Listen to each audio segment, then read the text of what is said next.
மாலை முரசு வைப் நேயர்களுக்கு வணக்கம். இன்னைக்கு வந்து நம்ம பாடி பில்டர் ஸ்பெஷல் எபிசோட்ல வந்து உங்களுக்காக தேடி தேடி கண்டுபிடிச்சு கிளாசிக் பாடி பில்டரா கொண்டு வந்திருக்கோம். ஏற்கனவே வந்து அண்ணாமலை சாரோட வீடியோ பார்த்துருப்பீங்க. அதுல பாட்டு வர வேண்டியது இருக்கு. இப்போ வந்து பாத்தீங்க அப்படின்னா இன்னொரு கிளாசிக் பாடி பில்டர். எஸ், இன்னைக்கு நம்ம கூட ஜார்ஜ் சார் இணைஞ்சிருக்காரு. அவர்கிட்ட நிறைய விஷயங்கள் பாடி பில்டிங் பத்தி கேட்டு தெரிஞ்சுக்க போறோம். வணக்கம் சார், எப்படி இருக்கீங்க? நல்லா இருக்கும். Super sir. பாடி பில்டிங் அப்படின்னும் போது இப்ப இருக்கக்கூடிய எல்லாருக்குமே வந்து ரொம்ப பிடிச்ச ஒரு ஸ்போர்ட்ஸா மாறிடுச்சு. முன்னாடி அளவுக்குலாம் இல்லை, எல்லாருக்கும் பாடி பில்டிங் பண்ணணும் அப்படிங்கிற ஒரு இன்ட்ரெஸ்ட் இருக்கு. நீங்க பாடி பில்டிங் எப்படி பாக்குறீங்க? எப்போதுல இருந்து எக்ஸசைஸ் பண்ண ஆரம்பிச்சீங்க? 35 வருஷத்துக்கு மேல ஆயிட்டு. 35 வருஷம் பாடி பில்டிங் பண்றீங்க? வயசு வந்து 57 வயசு ஆயிடுச்சு. 57ஆ? ஓகே. ரிட்டையர்மெண்ட்டுக்கு இன்னொரு 1 வருஷம் பாக்கி இருக்குது. ரைட். இப்போ வரைக்கும் நீங்க எக்ஸசைஸ் பண்ணிட்டு தான் இருக்கீங்க.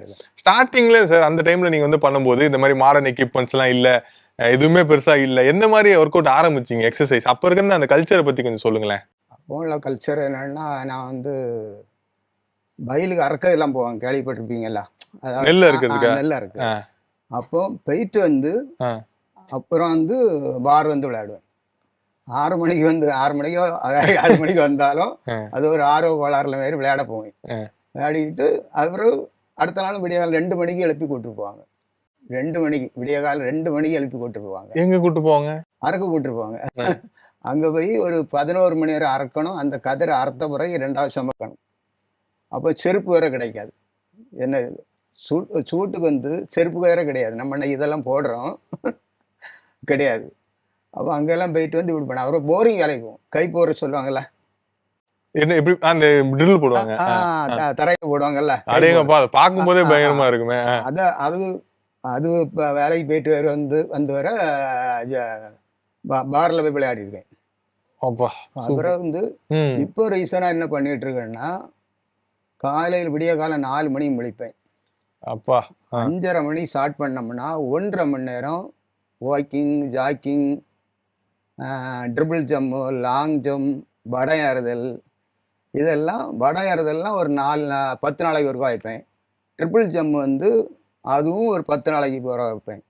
போலீஸுக்கு ட்ரைனிங் எல்லாம் போகிறானுங்களே பசங்க, அவங்களுக்கு விருப்பப்பட்டா சொல்லிக் கொடுப்பேன். லாங் ஜம்ப் சொல்லிக் கொடுப்பேன். ஆனால் எனக்கு அளவில் ஏதாவது 100 பையன்மாரு வந்தானுன்னா போனானுன்னா ஒரு 10 பசங்க தான் எனக்கு அப்போ சாடி விடுவானு. அதில் ஒரு 5 பசங்க என்னோட கூடுதல் சாடலாம். ஓ ஆமாம், சூப்பர். போலீஸ்கார பையன்மாருக்கு வந்து வடம் ஏறதுக்கு வர சொல்லிக் கொடுக்குறேன். போலீஸுக்கு ட்ரைனிங் போகக்கூடிய பையன்மாருக்கு விருப்பப்பட்டா மட்டும் நான் வந்து கண்டிஷன் பண்ணி கூட மாட்டேன். ஏன்னா யாருமே இன்னைக்கு வந்து பசங்க வந்து ஒரு 2 விளையாட்டு தான், அதாவது 2 ஒர்க் அவுட் தான் பழகிருப்பானு. என்ன சட்டையெல்லாம் கலத்தி போட்டுக்கிட்டு கண்ணாடி முன்ன போய் நம்ம தான் பெரிய ஆளுன்னுக்கிட்டு ஒரு டிஷர்ட்டையும் போட்டுக்கிட்டு அப்படி கஞ்சி விட்டு தெரிவானுவேன். உங்களுக்கு தெரியுமே, டவுனுக்குள்ள எல்லாம் பார்த்தா இந்த கையை அங்கேயும் பார்த்துக்கிட்டோம் அங்கேயும் பார்த்துக்கிடுவாங்க. நம்மளுக்கு அதெல்லாம் பெருசா தெரியாது. நம்ம பண்றோம் அவ்வளவுதான், உடம்பு ஆரோக்கியத்து பண்றோம். அதுக்கப்புறம் வெளியே வந்து வீட்டில் வந்து ஒரு 15 செட்டு தண்டால். இது வந்து இந்த ட்ரைனிங் எல்லாம் முடிச்சதுக்கு அப்புறம் எத்தனை மணிக்கு வருவீங்க வீட்டுக்கு? ஒரு 7:30 மணிக்கு வந்தோம்னா அது ஒரு அரை மணிக்கூர். அரை மணிக்கூர்ல ஒரு செட்டுக்கு வந்து 25 நம்பர் வச்சு 15 செட்டு அது போட்டு முடிப்பேன். இதுக்கு இடையில என்னன்னா, நான் வந்து சமையல் பண்ணக்கூடிய சமையல் மாஸ்டர். சாயந்தரம் வேலை 6 மணிக்கு ஆரம்பிச்சாங்கன்னா அடுத்த நாள் 3 மணிக்கு முடிஞ்சாலும் திரும்ப போய் ஜிம்மில் போய் ஒர்க் அவுட் பண்ணுவேன். எத்தனை மணிக்கு போவீங்க? சாயந்தரம் முடிஞ்சிருக்கலாம், வேலை முடிஞ்சிருக்கலாம், வீட்டுக்கு வந்த உடனே குளிச்சுட்டு உடனே 4 மணிக்கு போவேன். 4 மணிக்கு போனோம். அதில் ஒரு 1.5 மணி நேரம், ஒரு 5.5 மணி நேரம் விளையாடுவேன். இது கண்டிப்பாக அப்படி நடந்துக்கிட்டே இருக்கும். அப்புறம் காலையில் ஆகாரம் என்ன சாப்பிட்றேன்னா, இவ்வளோவில் வந்து கருத்த கொண்டக்கடலை வந்து கோரை போட்டு வச்சுருப்பேன். ஊற போட்டு வச்சுருப்பேன். அதுக்கப்புறம் கருத்த முந்திரி, அந்த விதை உள்ள முந்திரி, அதை கோரை போட்டு வச்சிருப்பேன். அப்புறம் பாதாம் பருப்பு, ஒரு 12 பாதாம் பருப்பு. இதை சாப்பிட்டு விளையாடுவேன். இந்த தண்டால் எக்ஸசைஸ் பண்றதுக்கு முன்னாடி சாப்பிடுவீங்களா? இல்ல தண்டால் போட ஒவ்வொரு செட்டு போட சாப்பிட்டு அது ஹெல்த் வேணும்ல. ஆமா, அப்படி பண்ணிட்டு இருப்பேன். அது பிறகு இது முடிஞ்ச பிறகு நல்லா சாப்பிடுவேன். காலையில ஒரு 5 தோசை, ஒரு ஆம்லேட்டு, முடிஞ்சா 2 ஏத்தம்பழம், அதுக்கு மேலே. ஆனால் இறைச்சி எல்லாம் பெருசாக சாப்பிடணும், வாரத்தில் ஒரு நாள் மட்டும். ஆனால் சாப்பிடக்கூடிய நேரம் 1/2 கிலோ இறைச்சி சாப்பிடுவேன். ஒரே டைம்ல 1/2 கிலோ அடிச்சு டம்சம். 1/2 கிலோ இறைச்சி தாராளம் சாப்பிடுவேன். காலைல வந்து இப்படி சாப்பிடுவீங்க? காலைல ஆம்லேட் 5 தோசை. 5 தோசை, ஒரு ஆம்லேட்டு. எத்தனை மணிக்கு சாப்பிடுவீங்க? கரெக்டா 8:30 மணிக்கு சாப்பிடுவேன். அது மெயின்டைன் பண்ணுவீங்களா? ஆமா, கரெக்டா. ம். அப்புறம் எங்க போனாலும் ம். சமையலுக்கு நடந்துகிட்டு இருந்தாலும் ஒரு கையை வச்சு கிண்டிக்கிட்டு அடுத்த கையை வச்சு சாப்பிட்ருவேன். இது ஒரு கம்மியானாலும் ஒரு மணிக்கு சாப்பிட்ருவேன். கரெக்டா 1 மணிக்கு சாப்பிட்ருவேன். மதியம் என்ன சாப்பாடு சாப்பிடுவீங்க? சாதம் சாப்பிடுவேன். மீன் சாப்பாடு தான். மீன் சாப்பாடு தான். சாயந்தரம் என்னன்னா கரெக்டா ஒரு 5:30 மணியிலிருந்து 6 மணிக்குள்ள சாப்பிட்ருவேன். 8 மணிக்கு தூங்கிடுவேன். 6 மணிக்கு சாப்பிட்டுருவீங்க? சாப்பிட்ருவேன். 6 மணினா சாப்பிட்ருவேன். சரி, சாப்பாடு எப்பவுமே இந்த ராத்திரி சாப்பாடு ஒரு பெரிய கேள்வியாவே இருக்கும். இதை சாப்பிடாத சாப்பிட. நீங்க என்ன சாப்பிடுவீங்க ராத்திரி? நல்லாவே சாப்பிடுவேன். சாப்பிடுவேன்னா என்ன சொல்றது, சாயந்தரம் மட்டும் நைட்டு சாப்பிட்றது வந்து குடலை வந்து ரொம்ப தூய்மையாக வச்சுக்கணும். என்னன்னா நல்ல கொஞ்சம் சாப்பாடு எடுத்து, மீன் வச்சுருந்தா மீனை எடுத்துக்கிட்டு அதில் கொஞ்சம் 2, 3 உள்ளியும் போட்டுக்கிட்டு நல்லா பிசைஞ்சு நல்லா சாப்பிடுவேன். சாப்பிட்டுக்கிட்டு நல்லா இடைக்கிட புரோட்டாயும் சாப்பிடுவேன், இறைச்சியும் சாப்பிடுவேன். ஆனால் அது டெய்லி சாப்பிட மாட்டேன். வடை வந்து ரொம்ப பெருசாக சாப்பிட மாட்டேன். எண்ணெய் சேர்த்தது பெருசாக சாப்பிட மாட்டேன். அதை சாப்பிட்டு டெய்லி ஒர்க் அவுட் நடக்கும்.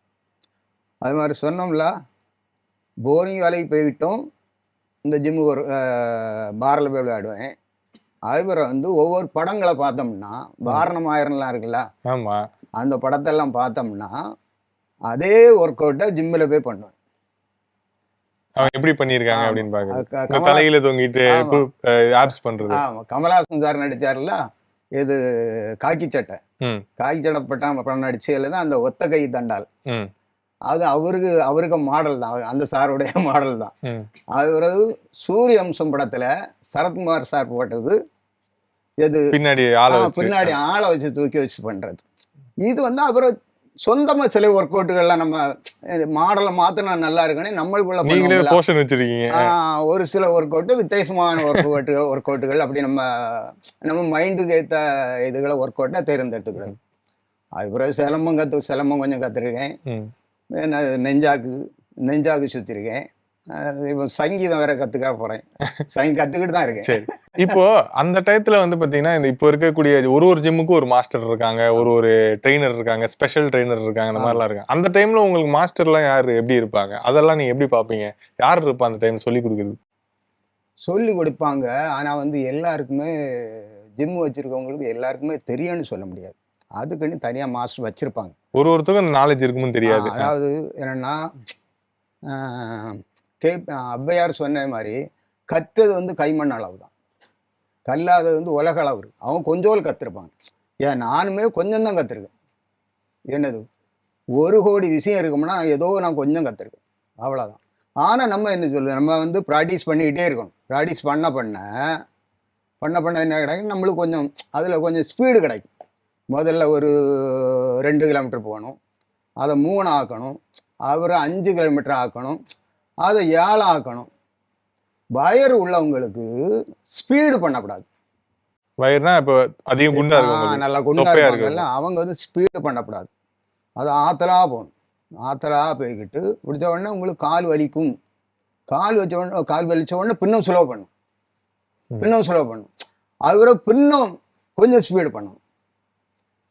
3 நாளைக்கு ஒருக்கா கொஞ்சம் ஸ்பீடு பண்ணணும். இது வந்து நீங்க எது சொல்றீங்க, சைக்கிள் சொல்றீங்களா இல்ல வாக்கிங்லே வந்து ஸ்பீடு நடான்னு ஒண்ணு இருக்கு. ஆமா, ஸ்லோ நடான்னு இருக்கு. ஜாக்கிங்ல வந்து ஸ்லோவா ஜாக் பண்றது. ஸ்லோவா ஜாக் பண்ணா இந்த முட்டு வெளியில இருக்குல்ல, அது வந்து ஃப்ரீ பண்ணும். மனசிலாச்சு அவங்களுக்கு ஃப்ரீ பண்ணும். நீங்க வேகமா பண்ணியாச்சுன்னா அந்த முட்டு வந்து ஜாயிண்ட் வந்து ஒரு ஏஜுக்கு பிறகு விலகும். எனக்குமே நல்ல ஒர்க் அவுட் பண்ணோம்னா சில்லைங்களில் வந்து வலிக்கானா எண்ணெய் போடும். வலிக்க தான். அது காரணம் என்ன? நம்ம வந்து ரோட்ல ஓடுறதுனாலயா இல்லைன்னா வந்து எதனால? அது ரோட்ல ஓடனா கணக்கு செம்மையா ஓடும், அழகா பார்த்து ஓடணும், நிரப்பான தடம் பார்த்து ஓடணும். தேவையில்லாமல் குண்டும் குழியுமா இருக்கும்ல. ஆனால் நல்லா வந்து ஸ்டேடியத்தில் பண்ணுறது நல்லது, அதெல்லாம் மணலில் பண்ணுறது நல்லது. இப்போ நிறைய பேர் பார்த்தீங்கன்னா காலைல ரோட்ல ஷூ போட்டு ஜாகிங் போடுறாங்க. அது சின்ன பசங்களுக்கு தெரியாது, ஆனால் பண்ணலாம். சின்ன பசங்களுக்கு வந்து இந்த ஜாயிண்டில் வந்து சவு வந்து நல்லா அழகாக இருக்கும். மனசிலாச்சா? உங்களுக்கு வயசு ஆக ஆக இந்த ஜாயின்ல வந்து நம்மளுக்கு வந்து ரொம்ப பலம் தேய்மானம் ஏற்படும். பலம் இருக்காது. அப்போ நம்ம என்ன செய்யணும், அதை கம்மி பண்ணணும். ஆனா முதல்லயே நம்ம பிராக்டிஸ் பண்ணிட்டு இருந்தோம்னா, ஏன் என்னோட வயசுல கூடினவங்கெல்லாம் வந்து நல்லாவே என்னோட நல்லா பண்றாங்க. பண்ணாங்கன்னா ஒரு 70 வயசுலாம் இருக்கக்கூடியவங்ககிட்ட அவங்ககிட்டலாம் 100 மீட்டர் ஸ்பீடு வந்து என்னால ஓட முடியாது. அப்படி பண்றாங்க. ஆனா நான் ஸ்டேடியம் போனோம்னா, பெஸ்ட்டா எந்த பையன்மாரு பண்றானுங்க, அவனோட ஜெயிக்கணும்னு நான் பண்ணுவேன். ஆனா அவனோடு கூடால பண்ண முடியாது. அந்த ஆனா அனுபவம் இருக்கா? 400 மீட்டர் ஓடுறானுங்கன்னா, ஆனா 100 மீட்டர்லயாவது அவங்கள்ட்ட ஓடி பார்க்கணும்னு பார்ப்பேன். அப்படி ஓடுவேன். அவன 300 மீட்டர் ஓடி வருவானுவன். அந்த 100 மீட்டர் ஓட வேண்டி இருக்கும்ல, அதுலேருந்து பிடிப்பேன். அவனோள்ட்ட ஓட முடியுவான்னு. ஆனா அப்படி நம்ம ப்ராக்டிஸ் பண்ணணும். தேவையில்லாம நம்ம வந்து பண்ணணும். நான் 1 மாசம், 2 மாசம், 3 மாசம், ஏன் நான் 35 வருஷம் விளையாடியிருக்கேன்னு சொல்றேன். சரி.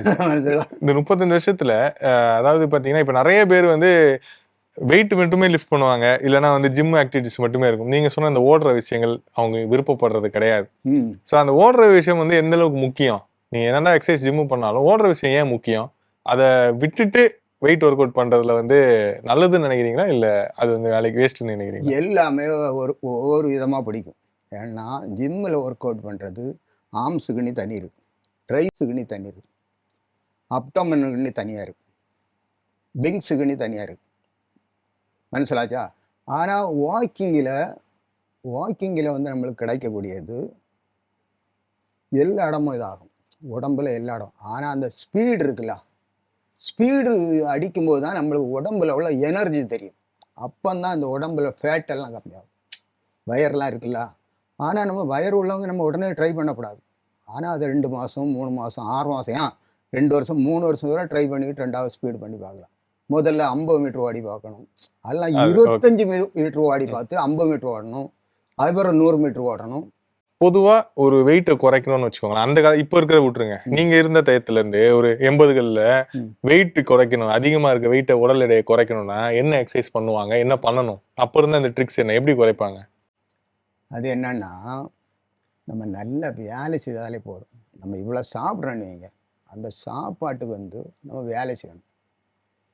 இப்போ உள்ள பசங்க என்ன பண்ணுறானுங்கன்னா, நல்லா சாப்பிட்டுட்டு நல்லா போடுறானுங்க. என்ன போடுறாங்க? மனசிலாச்சா?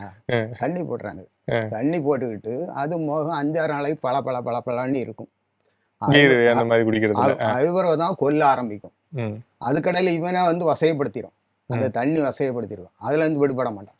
இப்போ இதையும் நம்ம ஒரு போதை மாதிரி பயன்படுத்தணும். நீங்கள் இதை நம்ம உடல் பயிற்சியை வந்து ஒரு போதை மாதிரி பயன்படுத்தணும். நீங்கள் இப்படி எந்த மாதிரி? அதை கொஞ்சம் தெளிவாக சொல்லுங்களேன். அதாவது என்னன்னா, முதல்ல வந்து பீர் அடிச்சு பார்ப்பான். அப்படிதானே? ஆமா, இது லைட்டா நான் பீர் மட்டும் தான் குடிப்பேன் அப்படின்னு. லைட்டா அம்மோட்ட போய் மக்கா கொஞ்சம் ஒரு கட்டிங் தான் போட்டேன் மக்கா பீருமா. அப்புறம் வந்து ஒயின் அடிச்சு பார்ப்பேன். அப்புறம் இதுல எல்லாம் யாரும் இல்லைன்ட்டு அப்புறம் குறுக்கு பிடிச்சி அப்புறம் ஹார்ட் அடிப்பாவ. அப்படிதானே? அதே மாதிரி தான் நம்ம முதல்ல சிம்பிளா ஆரம்பிச்சு அதை ஒரு போதை மாதிரி தான். அது ஒரு விதமான நம்மளுக்கு இப்போ உங்களுக்கு ஒரு 50,000 சம்பளம் வரும். நீங்களாம் உடம்பு ஆரோக்கியம் இல்லைன்னா நீங்க என்ன பண்ணீங்க? வந்து பிரயோஜனமே இல்லை. அதுலனா 100 கோடி ரூபாய் இருக்கட்டும், உங்களால நடக்க முடியலைன்னா அந்த ரூபா இருந்து உங்களை என்ன பண்ண போகுது? உடம்பு ஆரோக்கியம் தான் முக்கியம். என்னைக்கும் நீங்க பாருங்க, உடம்பு ஆரோக்கியமா இருந்தா நீங்க ஹாப்பியா இருக்கலாம், சந்தோஷமா எங்கேயும் போயிட்டு வந்துடலாம். தற்போது பஸ்ஸு இல்லைன்னாலும் 10 கிலோமீட்டர் நடந்து போயிடலாம். ஒரு நாள் திடீர்னு ஸ்ட்ரைக் ஆயிட்டுனீங்களா, நம்ம நடந்தே போயிடலாம். சரி, இப்போ அந்த டயத்துல வந்து உடல் எடையை குறைக்கிறதுக்கு என்ன பண்றாங்க? இப்போ பண்றது என்ன பண்றாங்க? அது ரெண்டுத்தையும் நீங்க பார்த்து இருந்திருப்பீங்க, ரெண்டுமே அனுபவப்பட்டிருப்பீங்க. அது என்னென்ன பண்றாங்க? குறைக்கிறது ஒரே வழி என்னன்னா, நம்ம அளவோட சாப்பிட்டு எவ்வளவு சாப்பிடமோ அந்த சாப்பாட்டுக்கு நம்ம வந்து வேலை செய்யணும். வேலை செய்தா நம்ம முகத்துல வந்து சந்தோஷம் வரும். மனசிலாச்சா உங்களுக்கு? மனசு சந்தோஷம் இருக்கும். மனசு சந்தோஷம் இருக்கும். அன்னைக்கு வந்து இடுப்புல தண்ணி எடுத்தாங்க. ஏன் நான் வேற தண்ணி வந்து இறைச்சி திலாவுன்னு சொல்லுவாங்கல்ல, திலாவுல தண்ணி இறைச்சி வீட்டில் கொண்டு கூடத்துல தோளில் வச்சு கொண்டு கொடுத்துருக்கேன். இன்னைக்கு ஏதாவது ஒரு பொம்பளை பிள்ளைகளுங்க தண்ணி எடுக்கணும்னா சொல்லுங்க பார்ப்போம். தண்ணி எடுக்க சொன்னாலும் உங்களுக்கு கரண்ட் இல்லைன்னு உங்களுக்கு சோறே கிடையாது. சோறே கிடையாது. நீங்கள் வந்து ஹோட்டலுக்கு தான் போகணும். அதுவும் சொல்ல மாதிரி கேட்கலாம். உங்க கூடால கஷ்டம்தான், லைஃப் வந்து கஷ்டம்தான் உங்களுக்கு. என்ன சொல்ற? அப்படித்தானே? அன்னைக்கு தண்ணி எடுத்து கொடுக்கலாம் வீட்டில் வந்து குனிய விட்டுருவாங்க. அடுத்து வந்து அப்போப்பா நீங்க வந்து பாடி பில்டிங்லாம் பண்ணோம் அப்படின்னா வந்து உங்களுக்கு குழந்தை பிறக்காது. அது சும்மா அது வந்து தேவையில்லாத ஒரு விளையாட்டு. இப்படிலாம் வந்து சொல்லுவாங்கல்ல. அது எதன் அடிப்படையில அப்படி சொன்னாங்க? அப்படி ஒண்ணும் கிடையாதுங்க. நல்லா ஒர்க் அவுட் பண்ணக்கூடிய ஆள்லாம் எத்தனை பிள்ளை பெத்திருக்காங்க முன்னால. 7, 8லாம் பெத்திருக்காங்க. என் பெரிய மூட தூக்கக்கூடியவங்க எல்லாம் இன்னைக்கு 70 வயசுல உள்ள ஆளு 100 கிலோ மூடெல்லாம் தூக்குறாங்க. தூக்காம தான் இருக்காங்க. அவங்களுக்கு பிள்ளைலாம் இருக்கதான் செய்யும். சும்மா சொல்லுவாங்க. சில ஜீன்கள்ல சில ஆளுக்கு இல்லாம இருக்கும்.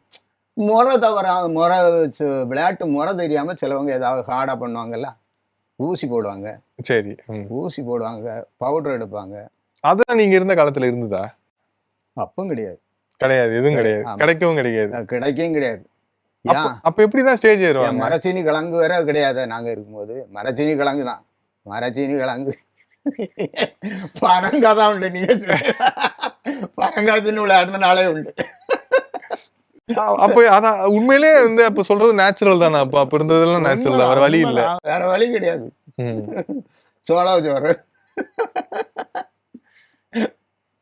அப்போ அந்த அந்த அந்த அந்த டைம்ல காம்படிஷன் பண்ற அந்த ஸ்டேஜ்ல எல்லாம் பார்க்கும்போது, இப்ப இருக்க நீங்க பாக்குறீங்க. அப்ப பெருசா காம்படிஷன் கிடையாதுல்ல உங்களுக்கு. கிடையாது. எப்பயாதான் நடக்கும். ஜிம் வந்து எவ்வளவு நாள் ஆச்சு? சிட்டிக்குள்ள இருக்கும். முன்னால தண்டால், ஓட்டம், மம்பட்டி வெட்டு, கொத்த வேலை இதுகள்ல தான் அந்த மரம்லாம் வெட்டுவாங்கல்ல. மரம்லாம் வெட்ட போயிருக்கேன். மரம் வெட்டு தோல்ல எடுப்பாங்க, தோல்ல கொண்டு போவாங்க. எல்லாம் ராவான ஒர்க் அவுட்.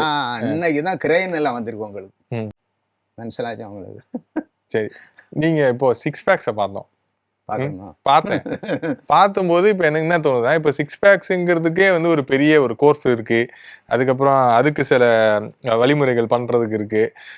அத ஃபாலோ பண்ண வேண்டியது இருக்கு. இதுக்கு நம்ம நெறைய காசு குடுத்து சேர்றோம். அதுவும் வருது. ஓகே. அதுக்கு ஒரு 3 மாசம் டைம் எடுத்துக்கிறாங்க. அந்த மாரிலாம் பண்றாங்க. நீங்க இன்னும் மெயின்டெயின் பண்ணிட்டே வந்துகிட்டே இருக்கிறீங்களே இந்த 6 பேக்கு. இதுக்குன்னு தனியா செலவு பண்றீங்களா ஏதாவது? செலவு ஒண்ணும் கிடையாது. நம்மளுடைய ஒர்க் அவுட் தான் செலவு. நம்ம அந்த வயித்து பகுதிக்கு தனி ஒர்க் அவுட் இருக்கு. வயித்து பகுதி, அதாவது இந்த இதுக்கு தனி ஒர்க் அவுட். இப்ப அதான் அப்டோமனுக்குலாம் என்ன ரொம்ப முக்கியமான 6 பேக்ஸ் வர்றதுக்கான அடிப்படை ஒர்க் அவுட்லாம் என்ன இருக்கு? கனமா இருக்கு. தரையிலேருந்து பண்ணக்கூடிய இருக்கு. கம்பியில இருந்து அப்படியே பண்ணக்கூடியது இருக்கு. கனமா ஒர்க் அவுட் இருக்கு. வயித்துக்கு ஒர்க் அவுட் கனமா இருக்கு. அதாவது ஒர்க் அவுட்ல இந்த நெறைய விஷயங்கள் பார்த்தீங்கன்னா, அந்த வயிற வந்து குறைக்கிறதுக்கு இப்படி ஒரு கால வந்து லிஃப்ட் பண்ணி ஹோல்டு பண்ண சொல்லுவாங்க. இல்ல நீங்க சொன்ன மாரி இந்த கம்பியில தொங்கிட்டு நீய வந்து ரைஸ் பண்ண சொல்லுவாங்க. இப்படி பண்ணலாம். அதெல்லாம் எல்லாரும் பண்ண முடியாது. ஆனா என்னன்னா பண்ணணும். ஆனா நம்மளுக்கு வந்து மனசுக்குள்ள வந்து வைராக்கியம் இருக்கும். இப்போ சூர்யா சார் பண்ணாருன்னா அவருக்கு வீம்பு இருந்து ஜெயிக்கணும்னு வரி சரத்குமார் சார் இன்னைக்கும் பண்ணிட்டு இருக்கோம். அவருக்கு வீம்பு இருக்கு. எவ்வளவு வேலை எல்லாம் அவருக்கு இருக்கு. அவங்களுக்குள்ள வேலை என்னென்ன எவ்வளவு வேலை நடிக்கிறாங்க, பிசினஸ் அப்படி இப்படின்னு என்ன இல்லாம பாக்குறாங்க. இன்னும் விளையாடிட்டு தானே இருக்கிறாங்க. 72 வயசுல எப்படி இருக்கிறாங்க? அப்போ வந்து உங்களுக்கு மிஷின் வேற ஒர்க் அவுட்ல இருந்திருக்காதுல்ல. மிஷின் இந்த மாதிரி எதுவுமே இருந்திருக்காது. கிடையாது. மேனுவல் தான் எல்லாமே. மேனுவல் தான். எவ்வளவு பெஞ்ச் பிரஸ் பண்ணீங்க? மேனுவல் எத்தனை கிலோ தூக்குவீங்க பெஞ்ச் பிரஸ்ல?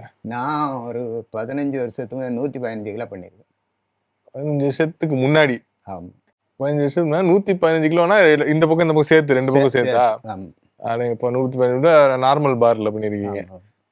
இது வந்து நீங்க அப்பெல்லாம் என்ன சாப்பிட்டுட்டு இருந்தீங்க? எனக்கு அதான் சந்தேகமா இருக்கு. இப்ப அந்த டயத்துல வந்து 15 வருஷம் முன்னாடினா நம்ம 90ஸ்ல 2000க்குள்ள வந்துட்டோம். 2000க்குள்ள வந்தோனே சப்ளிமெண்ட் இதெல்லாம் வந்துரும். அதெல்லாம் நீங்க வந்து சாப்பிட்டு இருக்கீங்களா? இல்லனா வந்து அப்பவுமே நீங்க அப்ப சொன்னதான் ஃபாலோ பண்ணீங்களா? ஒண்ணுமே கிடையாது.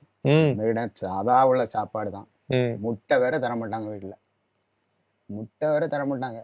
அடிச்சு போடுவாங்க. அண்ணன்மாருக்கு தான் கொடுப்பாங்க. ஆமா. உண்மை. கஞ்சி எல்லாம் குடிச்சுக்கிட்டு தான் விளையாட்டு. கஞ்சியை நல்லா குடிச்சுக்கிட்டு போய் விளையாட்டு. அப்படின்ற ஒரு விஷயம் இருக்கு. இது இல்லைன்னா கம்மி வெயிட்ல அதிக ரெப்புடேஷன் பண்ணா வந்து மசில் வளருமா அப்படின்னு ஒரு டவுட் இருக்குல்ல. இது நிறைய பேர்ட்ட நான் கேட்கக்கூடிய கேள்விதான். நீங்க அதை எப்படி பாக்குறீங்க? நிறைய வெயிட் தூக்குனா மசில் டெவலப் ஆகுமா? இல்ல கம்மி வெயிட்ல அதிகமா போட்டாலே டெவலப் ஆகுமா? ஒரு சத வளர்ச்சி அடையும் போது பம்பிங் பண்ண தனி ஒர்க் அவுட் இருக்கு. முக்கா சைஸ் பண்ணுவாங்க. ஃபுல் பண்ண மாட்டாங்க. இப்படி பண்ண மாட்டாங்க. அதாவது ஸ்ட்ரெச் ஃபுல்லா வந்து எல்போ லாக் ஆகாது. அது சின்ன ஸ்டேஜ்ல பண்ணும். அது வயசு ஆக ஆக இந்த சதைகள்லாம் என்ன சொல்லும் கொஞ்சம் நல்ல வளர்ச்சி அடையாது. இருக்க சதையை தான் கட்ஸ் பண்ணும். பெருசாயிரும். ஆமா. இல்லைன்னா வெயிட்டை கம்மியா போட்டு நம்பரை கூடுதல் போடணும். ரெண்டும் ஒண்ணுதானா? இல்ல ஒண்ணும் கிடையாது. நம்பரை கம்மியா போட்டுனா கட்ஸ் ஆகும். ம். விளையாடிக்கிட்டே இருக்கும்போது சில பயமாரி அப்படியே கை அப்படியே முறுக்க ஏற்றுவானோ, அப்படியே ஏற்றுவானோ, அப்படியே பண்ணிக்கிட்டு இருக்கும்போது அது ஆட்டோமேட்டிக்காகட்டே என்ன செய்யும், இவன் ஏற்கனவே மசில் அப்படி பண்ணிக்கிட்டே இருக்கான்ல, ம். அதுவும் ஆட்டோமேட்டிக்காகட்டே உடம்பு டைட் ஆகிட்டே இருக்கும். ம். அடிக்கடி நம்ம ஒர்க் அவுட் கொடுத்துக்கிட்டே இருக்கும். ஓ! நம்ம ஒரு சில படம் புரூஸ்லி படத்தை பார்ப்பாங்க. ஆ, பார்த்த உடனே அவருக்கு ஸ்டைல ஃபாலோ பண்ணி அப்படியே வைப்பாங்க. ஆ. அப்படி வச்சு சில படம்னா என்னத்துக்கு அவரு டைட் ஆயிட்டே ஆ இருக்கும். ம். எல்லாமே படமும் ஒரு காரணம் தான். படத்தை பார்த்து நம்ம விஷயம் கத்துக்கிடலாம். ஆனா வந்து படத்தை பார்த்து இப்போ குடியே தானே கத்துக்கிடாங்க. அதைத்தான் சொல்றேன். ஆ. அதாவது என்னன்னா முதல்ல பிள்ளைங்களை விளையாட விடணும். ம். விளையாட விட்டாதான் என்ன செய்யும், விளையாட்டு மேல கொஞ்சம் அக்கறை வரும். உடம்பு எல்லாம் வலிமை பெறும்.